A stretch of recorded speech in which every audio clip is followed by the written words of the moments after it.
There was yet another protest that took place this weekend. Lots of different capital cities and people trying to make their point when it comes to Black Lives Matter. It included people burning the Australian flag, including this bloke who was doing so at a protest in Brisbane today.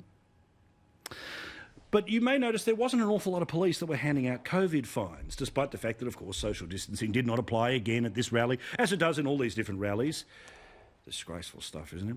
Instead, guess what the police in Queensland were doing, particularly in Brisbane? They were policing this weekend, not dickheads burning the Australian flag. Instead, no, they were going after lap dancers and strippers.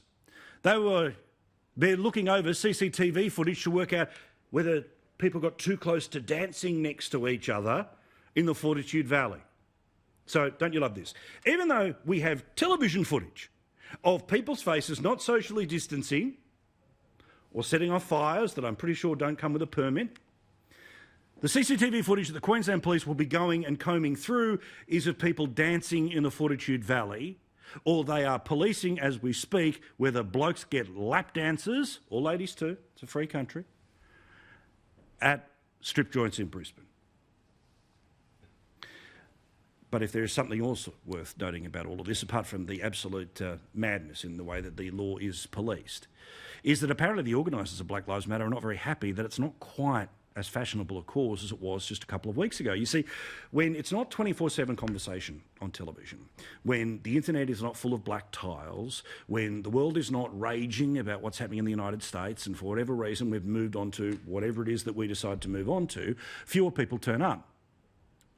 30,000 people at one point were part of a Black Lives Matter protest in Brisbane. There was apparently less than 1,000 that were there this weekend, which meant that there was some pretty fired up things being said by those whom are the truly committed to the cause. I cannot explain the disappointment, says this lady.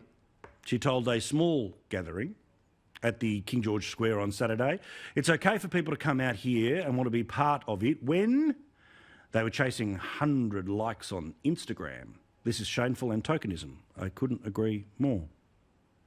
Equally ridiculous, the idea that the policing is not done at all about social distancing or whether you set the flag on fire, and okay, there's free speech issues there, but still. That doesn't get policed. Lap dancers and kids dancing in Fortitude Valley. That's what we're going to go back and have a look at the CCTV footage on. One rule for them, one rule for everyone else.